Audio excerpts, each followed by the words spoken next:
Hello everyone, কেমন আছেন সবাই? আশা করি সকলে অনেক অনেক ভালো আছেন অ্যান্ড আমিও আল্লাহর রহমতে এবং আপনাদের সকলের দোয়ায় অনেক অনেক ভালো আছি। ওয়েল গাইস, এর আগের পর্বে আমরা 2011 সালে রিলিজ পাওয়া একটি অ্যানিমেশন সিনেমা রিও মুভিটি সম্পূর্ণ এক্সপ্লেন করেছিলাম। তো গাইস, আজকের পর্বে আমরা 2014 সালে রিলিজ পাওয়া সেই মুভির দ্বিতীয় পর্বটি সম্পূর্ণ এক্সপ্লেন করতে যাচ্ছি। তো গাইস, বেশি কথা না বলে চলে যাচ্ছি মূল ভিডিওতে। তো গল্পের শুরুতে আমরা দেখতে পাই সকল মানুষেরা নিউ ইয়ার উপলক্ষে নাচ গান করছে এবং অন্যদিকে আমরা অনেকগুলো পাখিকে দেখতে পাই যারা নিউ ইয়ার উপলক্ষে একটি স্থানে পার্টি করছিল। তো সেখানে আবার ব্লু, জুয়েল এবং তার বাকি তিন বন্ধুরাও ছিল। তো জুয়েল এবং ব্লু যখন একসাথে নাচছিল তখনই সেখানে লুইস অর্থাৎ সেই বুলডগটি এসে নাচতে শুরু করে। তখন জুয়েল এবং ব্লু তাকে জিজ্ঞেস করে, লুইস, তোমাকে তো আমাদের বাচ্চা দেখাশোনার দায়িত্ব দিয়েছিলাম, তুমি এখানে, তাহলে আমাদের বাচ্চা কোথায়? তখন লুইস বলে, চিন্তা করো না, আমি বাচ্চাদেরকে একটি পাখির কাছে দেখাশোনার জন্য দিয়ে এসেছি। তো অন্যদিকে আমরা ব্লু এবং জুয়েলের তিন বাচ্চাকে দেখতে পাই যারা সেই পাখিটিকে কিছু আতশবাজির সাহায্যে আকাশে উড়িয়ে দেওয়ার চেষ্টা করছিল। তো তারা যখন সেই আতশবাজিগুলোতে আগুন লাগাতেই যাবে ঠিক তখনই সেখানে ব্লু এবং জুয়েল এসে তাদেরকে আটকিয়ে দেয়।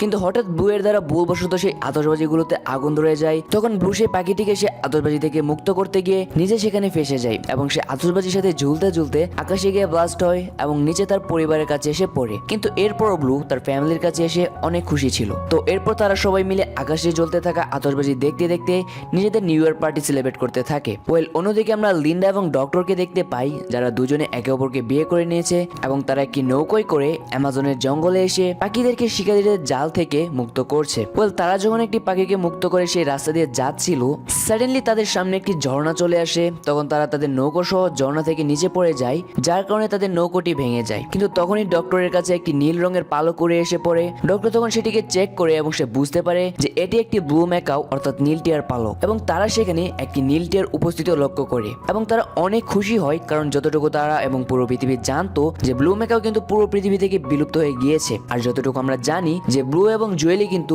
এই প্রজাতির শেষ পাখি ছিল। কিন্তু এখন লিন্ডা এবং ডক্টর জানতে পেরেছে যে অ্যামাজনের গভীরে এখনো ব্লু ম্যাকাওয়ের বসবাস রয়েছে, যেটা হয়তো পৃথিবীর মানুষ জানে না এবং সেই ব্লু ম্যাকাওরা হয়তো মানুষদের থেকে লুকিয়ে এই অ্যামাজনের গভীরে এসে বসবাস করছে। তো যাই হোক, অন্যদিকে আমরা ব্লু, জুয়েল এবং তাদের বাচ্চাদের দেখতে পাই যারা টিভিতে লিন্ডা এবং ডক্টরের লাইভ নিউজ দেখছে, যেখানে ডক্টর বলছে যে অ্যামাজনের গভীরে এসে তারা ব্লু ম্যাকাও দেখেছে এবং তাদের ধারণা এই যে এই জঙ্গলে হয়তো এখনো ব্লু ম্যাকাওর একটি দল রয়েছে যারা হয়তো পৃথিবীর মানুষ থেকে লুকিয়ে গোপনে এখানে বসবাস করছে। তো লিন্ডা এবং ডক্টরের নিউজ দেখে জুয়েল অনেক খুশি হয় এবং সে ব্লুকে বলে তাদের এখনই অ্যামাজনের উদ্দেশ্যে রওনা দেওয়া দরকার। তখন ব্লু তাকে মানা করে দেয় এবং সে জুয়েলকে বলে তার এখানেই ভালো লাগে, সে এই জায়গা ছেড়ে অন্য কোথাও যেতে চায় না। তখন জুয়েল ব্লুকে বোঝায়, দেখো, যেহেতু অ্যামাজনের জঙ্গলে আমাদের মতো আরো অনেক পাখিরা রয়েছে, সেহেতু এমনও তো হতে পারে সেখানে আমাদের পরিবারও রয়েছে, একমাত্র জঙ্গলে আমাদের সন্তানদের জন্য উপযুক্ত স্থান। তো ব্লুও তখন কোনো উপায় না পেয়ে জুয়েলের কথায় রাজি হয়ে যায়। তো এর পরের সিনে আমরা দেখতে পাই ব্লু তার সকল বন্ধুদের বিদায় দিতে এসেছে। এখানে এসে ব্লু সবাইকে বলে যে তারা এখন সপরিবারে অ্যামাজনে যাচ্ছে এবং এখন থেকে তারাও অ্যামাজনেই থাকবে। তো এরপর ব্লু সেখান থেকে বাড়ি চলে আসে এবং তারা অ্যামাজনে যাওয়ার জন্য যাবতীয় প্যাকিং শুরু করে। তো তারা যখন অ্যামাজনের উদ্দেশ্যে রওনা দিবে ঠিক তখনই সেখানে ব্লু এর বাকি বন্ধুরা চলে আসে এবং তারা ব্লুকে বলে যে তারাও ব্লু এর সাথে অ্যামাজন ঘুরতে যাবে। তো ব্লু তখন বন্ধুদের পেয়ে অনেক খুশি হয় এবং এরপর তারা সবাই মিলে অ্যামাজনের উদ্দেশ্যে রওনা দেয়। ওয়েল, রিও ডি জেনেরিও শহর থেকে অ্যামাজনের জঙ্গল ছিল অনেক দূরে। তারা সবাই তাদের এই লং জার্নিটাকে খুব সুন্দরভাবে উপভোগ করছিল। তো অনেকদিন উড়ার পরেও তারা শুধুমাত্র কিছুটা পথ পাড়ি দিতে পেরেছে। তখন তারা বুঝতে পারে এভাবে উড়ে অ্যামাজনে পৌঁছতে তাদের আরো অনেকদিন সময় লাগবে, যার কারণে তারা সিদ্ধান্ত নেয় যে তারা অ্যামাজনের উদ্দেশ্যে রওনা দেওয়া কোনো শিপে করে অ্যামাজনে পৌঁছবে। এরপর তারা সবাই একটি বড় শিপে গিয়ে ওঠে, যেটি মূলত কিছুক্ষণের মধ্যেই অ্যামাজনের উদ্দেশ্যে রওনা দিবে। ওয়েল, ঠিক সেই মুহূর্তে আমরা সেই শিপের বাইরে আগের পর্বের ভিলেন নাইজেল বা সেই সাদা রঙের কাকতুরা পাখিকে দেখতে পাই, যে নিজের সকল স্মৃতি হারিয়ে ফেলেছে এবং তাকে দিয়ে একটি লোক এখন মানুষের ভাগ্য বা ভবিষ্যৎ দেখানোর কাজ করতো। এক কথায় লোকটি তাকে দিয়ে জ্যোতিষী করাতো। তো আমরা দেখতে পাই সেই লোকটি নাইজেলকে দিয়ে একটি ছেলের ভাগ্য পরীক্ষা করাচ্ছে। ঠিক তখনই নাইজেলের চোখ জাহাজের উপরে যায় এবং সে জাহাজের উপরে ব্লু এবং জুয়েলকে দেখতে পায় এবং ঠিক সেই মুহূর্তে তার সকল স্মৃতি মনে পড়ে যায় যে কিভাবে গত পর্বে ব্লু তার এই হাল করেছিল, সে প্লেনের পাখার সাথে ধাক্কা লেগে মরতে মরতে বেঁচেছে। এরপর ডক্টররা তার অপারেশন করে তাকে ঠিক করেছিল। কিন্তু এখানে আমরা এটা জানতে পারি যে প্লেনের পাখার সাথে ধাক্কা লাগার ফলে নাইজেল আর কোনোদিন উঠতে পারবে না। তো স্মৃতি ফেরার সাথে সাথে নাইজেল আবারও আগের রূপে চলে আসে এবং সে তার যে মাস্টার ছিল তাকে ইচ্ছে মতো পিটিয়ে সেখানে থাকা একটি ব্যাঙ এবং আরেকটি পশুকে নিয়ে জাহাজে উঠে পড়ে। ওয়েল, আমরা দেখতে পাই ব্লু, জুয়েল এবং তাদের বাকি বন্ধুরা জাহাজের উপরে বসে মজা করতে করতে অ্যামাজনে যাচ্ছে, আর এদিকে নাইজেল নিচে বসে প্ল্যান করছে যে তারা কিভাবে ব্লু, জুয়েল এবং তাদের বাকি বন্ধুদের মেরে ফেলবে। নাইজেলের মাথায় তখন একটা প্ল্যান আসে। সে বলে যে রাতে যখন সবাই ঘুমিয়ে পড়বে তখন তারা সেই ব্যাঙ যার নাম হচ্ছে গ্যাভি তার শরীরের বিশেষ সাহায্যে ব্লু এবং তার সকল সাথীদের মেরে ফেলবে। আর এখানে আমরা জানতে পারি গ্যাভিন এবং সেই ব্যাঙটি আসলে অনেক বিষাক্ত এবং তার বিষ এতটাই বিষাক্ত যে সে কাউকে ছুতে পর্যন্ত পারতো না। তো আস্তে আস্তে রাত হয়ে যায় এবং সেই শিপে থাকা সবাই ঘুমিয়ে পড়ে। তখন গ্যাভি আস্তে আস্তে নাইজেলের কাছে আসে এবং এখানে গ্যাভির কথা শুনে আমরা জানতে পারি যে গ্যাভি নাইজেলকে অনেক ভালোবাসতো, কিন্তু সে কখনো তার ভালোবাসা নাইজেলের কাছে প্রকাশ করতো না, কারণ সে অনেক বিষাক্ত এবং সে যদি নাইজেলকে ছুঁয় তাহলে নাইজেলও মারা পড়বে। তো যাই হোক, তার এই দুঃখে ভরা প্রেম কাহিনী শোনানোর পর গ্যাভি নাইজেল এবং সেই প্রাণীটিকে ঘুম থেকে উঠায়। এরপর তারা ব্লু এবং বাকি পাখিদেরকে মারার জন্য তাদের কাছে গিয়ে পৌঁছায়, কিন্তু এখানে তাদের দ্বারা ভুলবশত জাহাজে থাকা অ্যালার্ম চালু হয়ে যায়, যার ফলে নাইজেল, ব্লু এবং তার সাথীদেরকে তো মারতে পারেই না, উল্টো সেই অ্যালার্ম শুনে লোকজন বাইরে চলে আসে এবং নাইজেল এবং তার সাথে থাকা প্রাণীটিকে মেরে সেই জাহাজ থেকে বাইরে ফেলে দেয়। তখন গ্যাভিও তাদের পিছু পিছু নদীতে লাফ দেয়। তো এরপর আস্তে আস্তে সকাল হয়ে যায় এবং আমরা দেখতে পাই সেই জাহাজটি তার গন্তব্য অর্থাৎ অ্যামাজনে পৌঁছে গিয়েছে। এরপর সকল পাখিরা সেই জাহাজ থেকে নেমে জঙ্গলের মধ্যে চলে যায়। বাট এখানে একটি টুইস্ট আছে। আমরা দেখতে পাই নাইজেল এবং তার দুই সাথীরাও একটি লাইভ বোটের সাহায্যে জাহাজের পিছনে ঝুলতে ঝুলতে অ্যামাজন অব্দি পৌঁছে গিয়েছে এবং তারাও ব্লুদের পিছু পিছু জঙ্গলের দিকে চলে যায়। তো এর পরের সিনে আমরা একটি লোককে দেখতে পাই যে অ্যামাজনের গহীনে লুকিয়ে কাঠের চোরাচালানের ব্যবসা করত। তো গত পর্বে নাইজেল ছিল সিনেমার মূল ভিলেন, কিন্তু এই পর্বে এই লোকটি হচ্ছে আসল ভিলেন। তো আমরা দেখতে পাই সেই লোকটি তার কর্মচারীদেরকে অর্ডার দেয় যে লিন্ডা এবং ডক্টরকে মেরে ফেলতে, কারণ লিন্ডা এবং ডক্টর যদি ব্লু মেকার দল খুঁজে পেয়ে যায় তাহলে তারা সেটিকে পুরো পৃথিবীর কাছে তুলে ধরবে এবং এর ফলে সেই ব্লু মেকার সংরক্ষণের জন্য সরকার থেকে এই জঙ্গলটিকে এক্সট্রা প্রোটেকশন দেওয়া হবে, আর যার ফলে তাদের এই চোরাচালানের কাজও বন্ধ করতে হবে। ওয়েল, অন্যদিকে আমরা দেখতে পাই লিন্ডা এবং ডক্টর সাউন্ড ডিটেক্টরের সাহায্যে ব্লু মেকার খোঁজার চেষ্টা করছে, কিন্তু তারা কিছুই খুঁজে পাচ্ছিল না। ওয়েল গাইস, অন্যদিকে আমরা দেখতে পাই ব্লু একটি জিপিএস ট্র্যাকারের মাধ্যমে লিন্ডা এবং ডক্টরকে খোঁজার চেষ্টা করছে, বাট সাডেনলি সেখানে একটি বড় পাখি এসে তাদেরকে ধরে নিয়ে যায় এবং তাদেরকে একটি ঝর্ণার কাছে নিয়ে আসে, যেখানে রাফায়েল এবং বাকি পাখিরা আগে থেকে উপস্থিত ছিল। ওয়েল, তখন আমরা জানতে পারি তারা যে জায়গাটিতে রয়েছে সেটি হচ্ছে অ্যামাজনের মেইন সেন্টার এবং সেখানে আমরা অসংখ্য ব্লু ম্যাকাও দেখতে পাই যারা মানুষদের থেকে লুকিয়ে বহু বছর ধরে এই অ্যামাজনের গভীরে বসবাস করছে। তো এতগুলো ব্লু ম্যাকাও একসাথে দেখে ব্লু এবং জুয়েল অনেক খুশি হয়, কিন্তু তখনই সেখানে ব্লু ম্যাকার সর্দার চলে আসে এবং সে ব্লু এর কাছে মানুষদের ব্যবহৃত জিনিস দেখতে পায়। তখন সর্দার অনেক রেগে যায়, কারণ সে মানুষকে একদমই পছন্দ করতো না এবং সর্দার তখন ব্লু এর সাথে বাজে ব্যবহার করতে শুরু করে। ঠিক তখনই জুয়েল ও সর্দারের উপর অনেক রেগে যায় এবং সে সর্দারের সাথে তর্ক করতে শুরু করে। আর এখানে আমরা আরো একটি টুইস্ট পাই। আমরা জুয়েল এবং সর্দারের কথাবার্তার মাধ্যমে জানতে পারি জুয়েল হচ্ছে সর্দারেরই মেয়ে, যে ছোটবেলায় তার বাবার কাছ থেকে হারিয়ে গিয়েছিল। তো এটা জানতে পেরে জুয়েল এবং সর্দার অনেক খুশি হয় এবং তারা দুজন দুজনকে জড়িয়ে ধরে। ওয়েল, এরপর জুয়েল তার বাবার সাথে নিজের ছেলেমেয়ের পরিচয় করায় এবং জুয়েলের বাবাও নিজের নাতিদের দেখতে পেয়ে অনেক খুশি হয় এবং তারা সেখানে অনেক মজা করে। ওয়েল, এরপর সর্দার তাদেরকে নিয়ে নিজেদের এলাকা ঘুরতে বের হয় এবং সবাইকে নিজের মেয়ে, নাতি এবং জামাইয়ের সাথে পরিচয় করায়। ওয়েল, তখনই সেখানে একটি হ্যান্ডসাম দেখতে ব্লু ম্যাকাও চলে আসে, যার উপরে সেখানে থাকা অনেক মেয়ে পাখি ক্রাশ ছিল। ওয়েল, সেই পাখিটির নাম ছিল রবার্টো। আর এখানে আমরা জানতে পারি রবার্টো আবার ছোটবেলায় জুয়েলকে পছন্দ করতো এবং এখনো করে, কিন্তু সে যখন জানতে পারে ব্লু জুয়েলের হাজবেন্ড, তখন সে ব্লুকে বলে তুমি অনেক লাকি যে তুমি জুয়েলকে নিজের স্ত্রী হিসেবে পেয়েছো।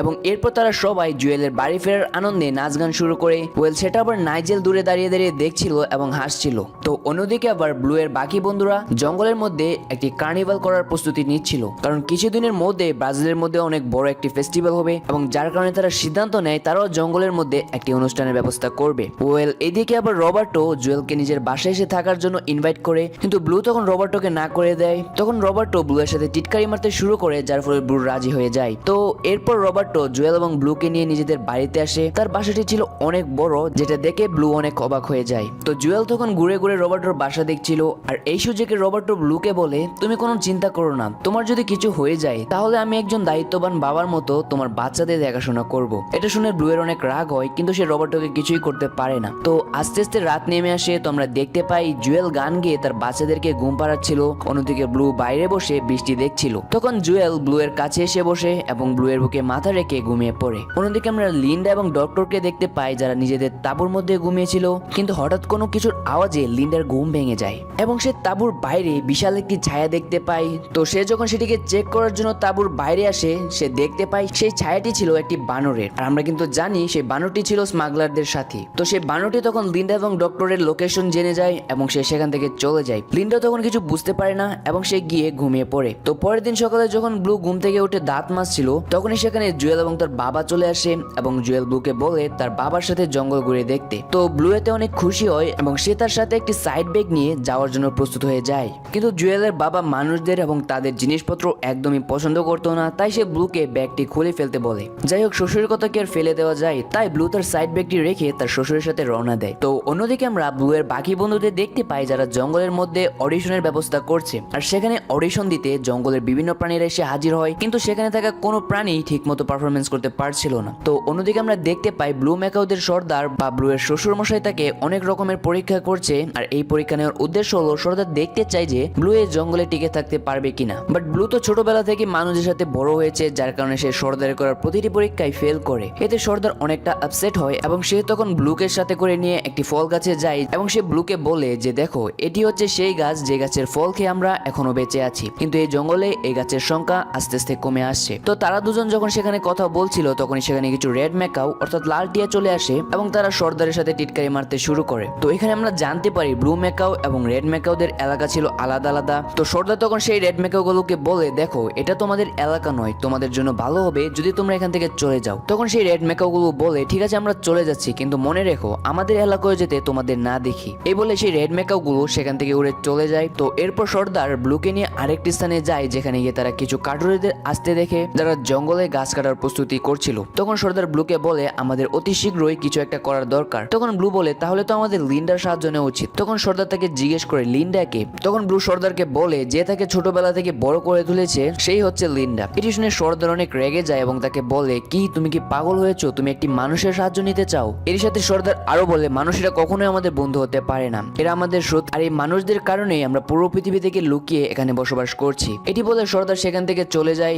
অন্যদিকে আমরা ডক্টর এবং লিন্ডাকে দেখতে পাই যারা জঙ্গলের মধ্যে ব্লু ম্যাকাওয়ের খোঁজ করছিল। বাট সাডেনলি তারা কিছু আওয়াজ শুনতে পায় এবং তারা যখন সেই আওয়াজটিকে অনুসরণ করে সামনের দিকে এগোয় তখন তারা সেই স্মাগলারদের দেখতে পায় যারা জঙ্গলের মধ্যে গাছ কাটছিল। তো লিন্ডা তখন তাদের উপর রেগে যায় এবং তাদেরকে কাট কাটার জন্য নিষেধ করে। সেই স্মাগলারদের বস কিন্তু তাদের অর্ডার দিয়েছিল লিন্ডা এবং ডক্টরকে মেরে ফেলতে। তো তারা তখন লিন্ডা এবং ডক্টরকে ধরতে যায়। তখন ডক্টর লিন্ডাকে সেখান থেকে পাঠিয়ে দেয়, কিন্তু দুর্ভাগ্যবশত সেই স্মাগলারগুলো ডক্টরকে ধরে ফেলে। তো অন্যদিকে সর্দার ব্লুকে নিয়ে বাড়ি ফিরে আসে এবং রবার্টোকে সে সবকিছু খুলে বলে। তো অপরদিকে আমরা নাইজেলকে দেখতে পাই যে ছদ্মবেশ ধরে ব্লু এর বন্ধুদের অ্যারেঞ্জ করা অডিশনে পারফর্ম করে। আর যেহেতু নাইজেল আগে সার্কাসে কাজ করত তাই সে অনেক ভালো পারফরমেন্স করে এবং সে ফাইনালের জন্য সিলেক্ট হয়ে যায়। এরপর নাইজেল তার সাথীদেরকে নিয়ে ব্লুকে মারার প্ল্যান করতে থাকে। তো অন্যদিকে আমরা ব্লুকে দেখতে পাই যে একটি জিপিএস ট্র্যাকারের সাহায্যে আবারও লিন্ডা এবং ডক্টরকে ট্র্যাক করার চেষ্টা করছিল। এরপর সেখানে জুয়েল চলে আসে এবং আস্তে আস্তে রাত হয়ে যায়। তো এর পরের সিনে আমরা দেখতে পাই ব্লু এবং জুয়েল রোমান্স করছে এবং ব্লু তখন জুয়েলকে তার প্রিয় একটি ফল গিফট করে। বাট সাডেনলি ব্লু এর ঘুম ভেঙে যায় এবং আমরা বুঝতে পারি যে ব্লু এতক্ষণ যা যা দেখেছে সবই ছিল তার স্বপ্ন।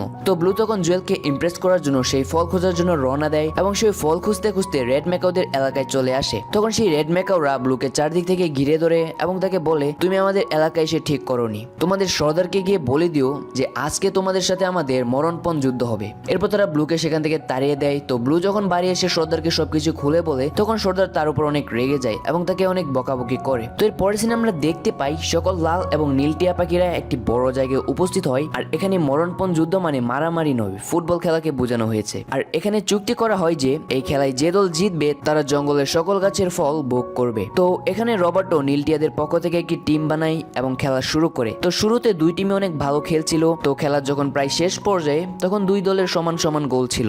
লাস্ট মোমেন্টে যে দল গোল করতে পারবে তারাই সব ফলের গাছ জিতে নিবে। তো তখন ব্লু এর কাছে বল আসে এবং ব্লু তখন অনেক ভালো স্কিল দেখায় এবং গোল পোস্টে গোল করে দেয়। কিন্তু আমরা দেখতে পাই ব্লু নিজের গোল পোস্টে গোল করে দিয়েছে। এতে করে ব্লু ম্যাকাওরা হেরে যায় এবং সেখান থেকে সকল ব্লু ম্যাকাওরা রাগ করে সেখান থেকে চলে যায়। এরপর ব্লু মন খারাপ করে বসে থাকে। তখন জুয়েল তার কাছে আসে এবং তাকে সান্ত্বনা দেওয়ার চেষ্টা করে। তখন ব্লু বলে আমি আর এখানে থাকতে পারবো না, এখানে আমার ম্যাচ হচ্ছে না, চলো আমরা ফিরে যাই। তখন জুয়েল বলে সে এখানেই থাকতে চায়। তো এগুলো নিয়ে তাদের দুজনের মধ্যে একটু ঝগড়া হয় এবং জুয়েল তখন সেখান থেকে রেগে উড়ে চলে যায়। তখন ব্লু সিদ্ধান্ত নেয় যে সে এখন থেকে লিন্ডার সাথেই থাকবে। তাই সে লিন্ডা এবং ডক্টরকে খোঁজার জন্য বেরিয়ে পড়ে। এরপর ব্লু লিন্ডা এবং ডক্টরের ক্যাম্পের কাছে এসে পৌঁছয়, কিন্তু সে এখানে কাউকে দেখতে পায় না। বাট সাডেনলি রবার্টো ব্লু এর উপর আক্রমণ করে যাকে পাঠিয়েছে সর্দার। আর রবার্টো এখানে ব্লুকে বলে বিশ্বাসঘাতক, আমি জানতাম তুমি মানুষদের জন্য কাজ করো। তো তারা যখন সেখানে দাঁড়িয়ে কথা বলছিল ঠিক তখনই সেখানে স্মাগলারেরা গাছ কাটার গাড়ি নিয়ে চলে আসে। তো রবার্টো তখন স্মাগলারদের গাড়ি নিচে চাপা পড়তেই যাচ্ছিল, ঠিক তখনই ব্লু রবার্টোকে সেখান থেকে বাঁচিয়ে নেয় নেয়। তো মৃত্যুর মুখ থেকে বেঁচে আসার পর রবার্টো অনেক ভয় পেয়ে যায় এবং সে আবল তাবল শুরু করে। তখন ব্লু রবার্টোকে শান্ত করে এবং তাকে বলে যে তুমি তাড়াতাড়ি গিয়ে বাকি পাখিদেরকে সতর্ক করো, আমি যাচ্ছি লিন্ডা এবং ডক্টরকে খুঁজতে। রবার্টো সেখান থেকে চলে যাওয়ার পর ব্লু লিন্ডা এবং ডক্টরকে খুঁজতে বেরিয়ে পড়ে এবং জঙ্গলের একটি স্থানে গিয়ে সে দেখতে পায় স্মাগলারেরা লিন্ডা এবং ডক্টরকে একটি গাছের সাথে বেঁধে রেখেছে। তো ব্লু তখন লিন্ডা এবং ডক্টরের হাতের বাঁধন খুলে দেয় এবং তাদেরকে সাথে করে নিয়ে স্মাগলারদের দিকে রওনা দেয়। এবং সে যখন সেই স্মাগলারদের কাছে পৌঁছয় সে দেখতে পায় স্মাগলাররা অনেক ধরনের মেশিনের সাহায্যে জঙ্গলের সকল গাছ কেটে জঙ্গলের 12টা বাজিয়ে দিচ্ছে। তখন ব্লু ভাবতে থাকে তার এখন কি করা উচিত। অন্যদিকে রবার্টো বাড়ি ফিরে যায় এবং সর্দারকে সবকিছু খুলে বলে। তখন সর্দার বলে যে তাদেরকে এখন এখান থেকে পালাতে হবে, কিন্তু জুয়েল তার কথায় রাজি হয় না। সে বলে যে সে নিজের বাড়ি ছেড়ে কোথাও পালাবে না। তখন সর্দার জুয়েলকে বোঝায় দেখো আমি একবার তোমাকে হারিয়েছি, তাই আমি দ্বিতীয়বার আবার আমার পরিবারকে হারাতে চাই না। তখন জুয়েল বলে বাবা ব্লুও তো আমাদের পরিবারের সদস্য, তাই আমি ব্লুকে ছেড়ে এখান থেকে যেতে পারবো না। ঠিক তখনই সেখানে ব্লুও চলে আসে। তখন জুয়েল দৌড়ে ব্লু এর কাছে যায় এবং তাকে দেখে অনেক খুশি হয়। ব্লু তখন সর্দারের কাছে আসে এবং তাকে বলে দেখুন এভাবে কতদিন আমরা পালিয়ে পালিয়ে বাঁচবো, আমাদেরকে স্মাগলারদের বুঝাতে হবে এবং দরকার পড়লে আমাদেরকে সেই স্মাগলারদের সাথে লড়াই করতে হবে। অন্যদিকে আবার আমরা লিন্ডা এবং ডক্টরকে দেখতে পাই যারা স্মাগলারদের আটকানোর চেষ্টা করছিল, কিন্তু স্মাগলাররা গাছ কাটার জন্য সামনের দিকে এগোতে থাকে। বাট তখনই সেখানে ব্লু মেকের পুরো দল চলে আসে, যাদেরকে দেখে লিন্ডা এবং ডক্টর অনেক খুশি হয় এবং স্মাগলাররা অনেক ভয় পেয়ে যায়। কিন্তু এরপরও স্মাগলাররা থামে না, তারা গাছ কাটার জন্য সামনের দিকে এগোতে থাকে। তখন সব ব্লু মেকাওরা তাদের উপর আক্রমণ করে বসে এবং সেখানে সেই স্মাগলার এবং সেই ব্লু মেকাওদের মধ্যে এক বিশাল লড়াই শুরু হয়। তখন আমরা দেখতে পাই ব্লু মেকাওদেরকে সাহায্য করার জন্য রেড মেকারও সেখানে চলে আসে এবং তারা সবাই মিলে স্মাগলারদের সাথে লড়াই শুরু করে। ঠিক সেই মুহূর্তে সেখানে নাইজেল এসে হাজির হয় এবং সে গ্যাভির বিশেষ সাহায্যে ব্লুকে মারার চেষ্টা করতে থাকে, কিন্তু প্রত্যেকবারই তার নিশানা ভুল হয়। তারা যখন সেখানে লড়াই করছিল ঠিক তখনই সেই ব্লু মেকাওদের সর্দার একটি গাড়ির নিচে চাপা পড়তে যাচ্ছিল। বাট তখন লিন্ডা এবং ডক্টর এসে ব্লু মেকাওদের সর্দার অর্থাৎ ব্লু এর শ্বশুরকে বাঁচিয়ে নেয়, যেটা থেকে সর্দার অনেক অবাক হয়ে যায় এবং মানুষদের প্রতি তার ভুল ধারণাও কেটে যায়। তো আমরা দেখতে পাই অনেক লড়াইয়ের পর সকল পাখিরা সেই স্মাগলারদেরকে হারাতে সক্ষম হয়। তখন সেই স্মাগলার দলের লিডার অনেক রেগে যায় এবং সে সেখানে থাকা সকল গাছে বোমা লাগিয়ে দেয়। তখন ব্লু করে কি সেই সকল বোমাগুলোকে নিয়ে আকাশের দিকে উঠতে শুরু করে। তো আমরা দেখতে পাই নাইজেল হারামজাদাও ব্লুকে মারার জন্য তার পিছু পিছু যেতে শুরু করে এবং ব্লু যখন সেই বোমাগুলোকে নিয়ে আকাশে উড়ে যায় তখন সেই বোমাগুলো উপরে ব্লাস্ট হয়। এরপর ব্লু এবং নাইজেল একটি গাছের সাথে ঝুলতে থাকে। তো তারা দুজন যখন সেখানে ঝুলছিল ঠিক সেই মুহূর্তে গ্যাভি তার বিশেষ সাহায্যে ব্লুকে মারার চেষ্টা করে, কিন্তু সে লক্ষ্যভ্রষ্ট হয় এবং সেটি গিয়ে নাইজেলের শরীরে লাগে। কিন্তু গ্যাভি অনেক কষ্ট পায় এটা ভেবে যে তার কারণে নাইজেল মারা পড়বে, কিন্তু আমরা দেখতে পাই নাইজেলের কিছুই হয়নি এবং সে আবারও জেগে ওঠে। তো এখানে আবার আমরা আরেকটি টুইস্ট পাই। আমরা কিন্তু জানতাম যে গ্যাভি অনেক বিষাক্ত, কিন্তু এটা ছিল সবার ভুল। সবাই মনে করতো গ্যাভি অনেক বিষাক্ত, কিন্তু সে আসলে বিষাক্ত ছিল না। তো এরপর গ্যাভি যখন জানতে পারে সে বিষাক্ত নয়, সে তখন নাইজেলকে ধরে চুমোতে শুরু করে। তো এর পরের সিনে আমরা দেখতে পাই ডক্টর এবং লিন্ডা টিভিতে লাইভ নিউজের সাহায্যে সেখানে থাকা সকল ব্লু মেকাওকে পৃথিবীর কাছে তুলে ধরছিল এবং এখন থেকে সেই ব্লু মেকাওগুলোকে সংরক্ষণের জন্য সরকার থেকে এই জঙ্গলটিকে এক্সট্রা প্রোটেকশন দেওয়া হবে। এরপর সেই জঙ্গলের সকল ব্লু মেকাওয়েরা আবারও সুখে শান্তিতে বসবাস শুরু করে। আর এরই সাথেই অসম কনসেপ্টের সিনেমাটি এখানে শেষ হয়। গাইস আমি জানি না এই রিও সিনেমার দ্বিতীয় পর্বটি আপনাদের কাছে কেমন লেগেছে, বাট গাইস প্রথম পর্বের মতো এই দ্বিতীয় পর্বটি আমার কাছে অনেক অনেক ভালো লেগেছে। তো গাইস এই সিনেমাটি আপনাদের কাছে কেমন লেগেছে সেটি অবশ্যই কমেন্ট বক্সে কমেন্ট করে জানিয়ে দিবেন এবং পরবর্তীতে আপনারা কোন সিনেমাটি দেখতে চান সেটি অবশ্যই কমেন্ট বক্সে কমেন্ট করে আমাকে জানিয়ে দিবেন। আর হ্যাঁ, এমনই আরো মজার মজার এক্সপ্লেনেশন ভিডিও পেতে আমার চ্যানেলটিকে সাবস্ক্রাইব করে আমার পাশেই থাকবেন। গাইস দেখা হচ্ছে এর পরের ভিডিওতে। Until then take care, bye by.